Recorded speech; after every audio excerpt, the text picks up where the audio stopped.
Hoje eu vou fazer um vídeo diferente, vou falar um pouco sobre um evento que eu participei nessa última semana, que foi o Agile Brasil 2023, que aconteceu aqui em São Paulo, e tem algumas palestras e conteúdos que eu queria trazer aqui como pontos para a gente poder discutir e pontos de reflexão, principalmente sobre a cena de agilidade aqui no Brasil. Bora lá pro vídeo! Eu tenho participado de eventos de agilidade já fazem alguns bons anos. Agile Brasil talvez seja o meu quarto evento. E todos os eventos que eu participo que são relacionados à agilidade, eu tenho tentado trazer alguns pontos logo após esses eventos, seja por textos no meu blog lá, ou também no meu LinkedIn. Então, se você quiser acompanhar, dê uma olhada nessas redes lá que eu provavelmente já falei sobre esse assunto em algum lugar. Mas eu queria trazer nesse vídeo algumas reflexões do que eu tenho notado e principalmente vindas desse último Agile Brasil, relacionados a como a gente chama, né, o desenvolvimento ágil e como que isso tem se transformado ao longo dos anos. E eu queria trazer alguns pontos de palestras que foram feitas para fazer essa reflexão aqui junto com vocês. Eu já fiz um vídeo recente sobre agilidade e desenvolvimento de software, com as minhas percepções, né, sobre o que tem acontecido, se há um distanciamento entre as duas coisas. E, para minha surpresa, ou talvez nenhuma surpresa, na verdade, esse foi um dos assuntos que a gente falou lá na Agile Brasil, através de algumas palestras, e isso ficou mais claro para mim, de que não sou só eu que estou vendo esse movimento de distanciamento, como isso tem sido um fato. Uma coisa legal, assim, que deu para notar, é que na Agile Brasil desse ano, a gente falou desse assunto. Eu fui em outros eventos de agilidade ao longo desses 2 últimos anos, né, tanto online quanto presencial, e eu percebi que havia uma certa resistência em falar sobre esse assunto, e na Agile Brasil eu senti o contrário, eu acho que a gente pôde falar desse assunto de forma aberta, e foi isso que algumas pessoas palestrantes falaram, e eu vou trazer já alguma dessas pessoas que falaram sobre isso de forma muito boa e clara. Mas antes de entrar nesse assunto, eu queria trazer outro ponto que me chamou muita atenção, compartilhando com vocês aqui também, que nunca antes na história, acho que, de um evento se falou tanto em métricas, e métricas de todos os tipos, desde métricas de eficiência, eficácia, métricas em contextos de growth, que são times que lidam com o crescimento de usuários dentro das empresas, mas nunca se falou tanto sobre esse assunto no evento, pelo menos a minha percepção, e isso também para mim é um reflexo do que tem acontecido no mercado. A gente tem visto e ouvido muitos assuntos, muitos textos e programas, inclusive eu até participei do Love the Problem recente, que fala sobre produtividade. Eu tenho falado aqui no canal também sobre esse assunto, e não foi diferente na Agile Brasil, muitos assuntos relacionados à métrica. E a minha percepção sobre isso é que essa onda recente, né, de demissões que infelizmente não parou, né? A gente tem visto grandes players do mercado aqui no Brasil fazendo ondas de demissões, tem impulsionado esse tema, né, para ser discutido, e as empresas estão falando muito mais desse assunto, seja de forma negativa, né, que é a maioria dos casos, ou de forma positiva, pensando de fato em conseguir ser mais eficiente como empresa, infelizmente, né, a custo de pessoas trabalhadoras aí no nosso mercado. Mas de qualquer forma, eu acho que é um assunto que vale a gente discutir, e produtividade para mim tem sido um dos assuntos que eu mais tenho falado, e vocês já sabem aqui no canal, eu tenho batido o martelo, né, sobre esse assunto, no sentido de produtividade do trabalho do conhecimento, né? É um assunto que me interessa muito e provavelmente vocês vão ver mais vídeos por aqui falando sobre isso. Bom, e mais uma vez, o que eu notei, né, é que em eventos de agilidade tem acontecido, não só acho que na Agile Brasil, mas Scrum Hill, Agile Trends e alguns outros eventos que são referência aqui no Brasil, como Caipira Ágil, eu não vi muitas palestras, né, muitos tópicos relacionados a desenvolvimento de software, né? E é curioso porque, de novo, o manifesto ágil, né, foi criado num contexto de pessoas que eram desenvolvedoras de software e queriam descobrir jeitos, né, melhores ali de desenvolver software do que o que estava sendo proposto no mercado na época, isso há 20 anos atrás.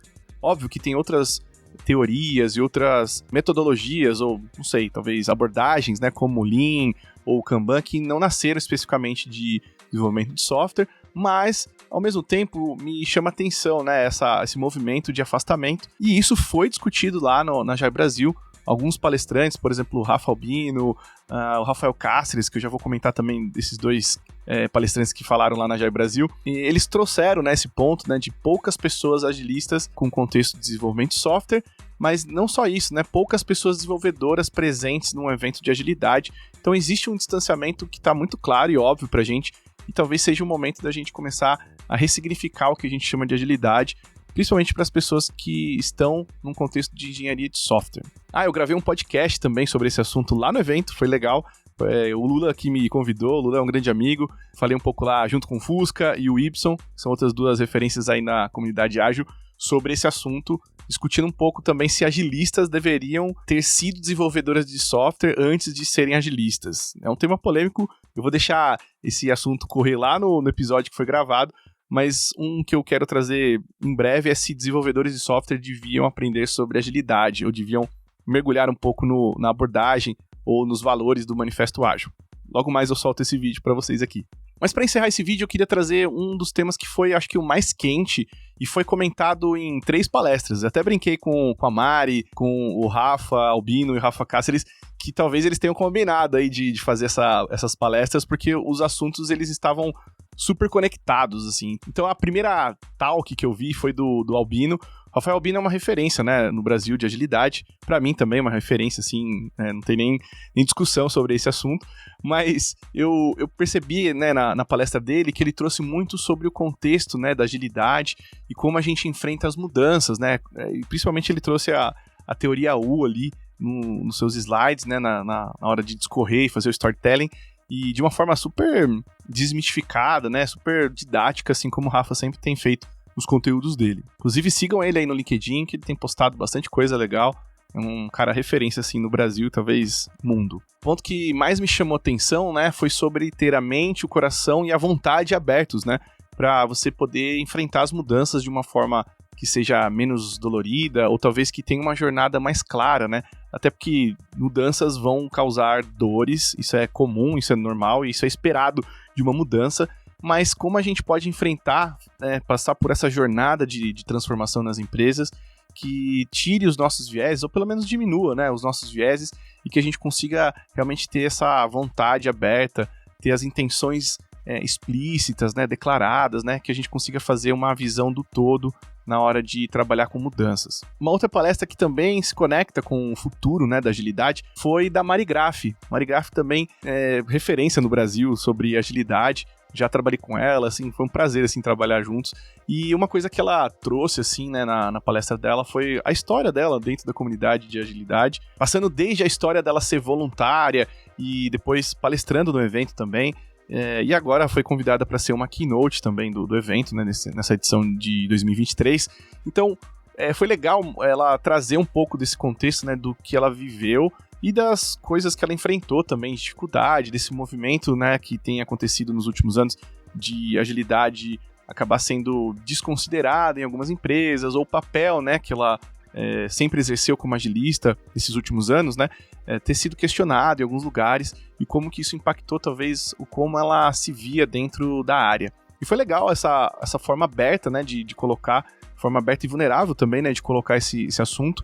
E, ao mesmo tempo, no final, ela trouxe um ponto de reflexão pra gente, né, de como a gente pode pensar o futuro, né, desassociando, desapegando, talvez, dessa forma como a gente sempre falou de agilidade, que talvez seja o momento da gente rediscutir, ressignificar, né, essa palavra, junto com essa forma de pensar que o Rafa Albino comentou, né, de encarar as mudanças de forma aberta e com o coração aberto, né. Um ponto interessante, assim, para finalizar, né, essa palestra da Mari, foi sobre a gente começar a pensar em colaboração mesmo dentro da comunidade, que é o que move, né, uma comunidade, né? Como a gente pode pensar em disseminar conteúdo, colaborar entre as pessoas mais do que vender agilidade como se fosse um produto ou uma caixinha que a gente pode aplicar, né, em algumas organizações. E fazendo um gancho, né, com esse ponto de vender agilidade, né, o Rafa Cáceres foi a pessoa que finalizou, né, a Agile Brasil com o Keynote, que também foi sensacional. O Rafa é um cara muito referência, assim, pra mim também. Desde que eu entrei, né, nas comunidades de agilistas, eu vejo posts e conteúdo ali dele, da Thaler. É uma empresa referência, assim, também de agilidade no Brasil. O Rafa fez uma palestra que foi baseada no design. E como a gente trabalha com design, né, quando a gente fala de agilidade no geral.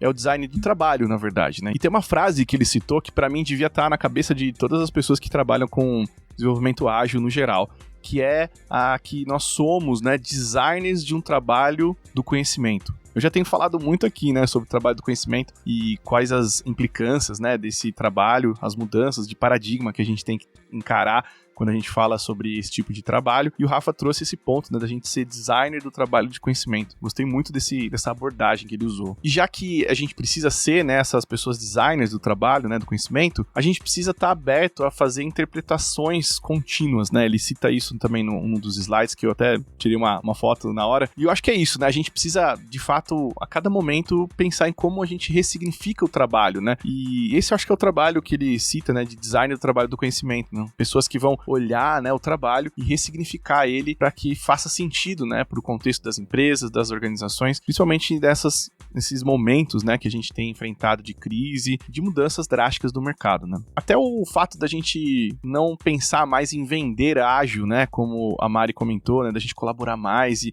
contribuir mais entre a gente como comunidade. O Rafa também citou esse ponto na palestra dele, e acho que criou uma conexão muito forte de conteúdos do Rafa Albino, Rafa Cáceres e da Mari, que eu acho que faz todo sentido, né? Ele finalizou, talvez, essas 3 grandes palestras, né? Trazendo um aspecto que eu acho que vale a gente refletir também, né? Que quando a gente fala sobre ser ágil, a gente imagina todas as cerimônias e rituais, né? Que algumas metodologias ou frameworks acabam gerando de modelo como referência, né? Do que talvez seja algo ágil. Mas, por exemplo, na Thaler, ele citou que eles não fazem daily, não fazem retrospectiva, não fazem planning. Então, será que eles não são ágeis, né? Será que eles não são uma empresa de desenvolvimento ágil? E, muito pelo contrário, né? Ele trouxe alguns aspectos que fazem com que a gente pense em agilidade diferente desses modelos que a gente acaba se referenciando, né? E ao longo desses últimos anos, infelizmente, a gente tem olhado para esses frameworks, copiado e colado nas organizações, né? Como se a gente estivesse instalando um software, né? Vou instalar o ágil aqui dentro da minha empresa. Eu acho que essa reflexão foi a que finalizou o evento com muita maestria, assim, né? A frase que ele usou no final, acho que também serve aí de cabeceira para todo mundo, que é: a gente precisa começar a parar de vender ágil e começar a vender a novas formas de trabalho, né, do conhecimento.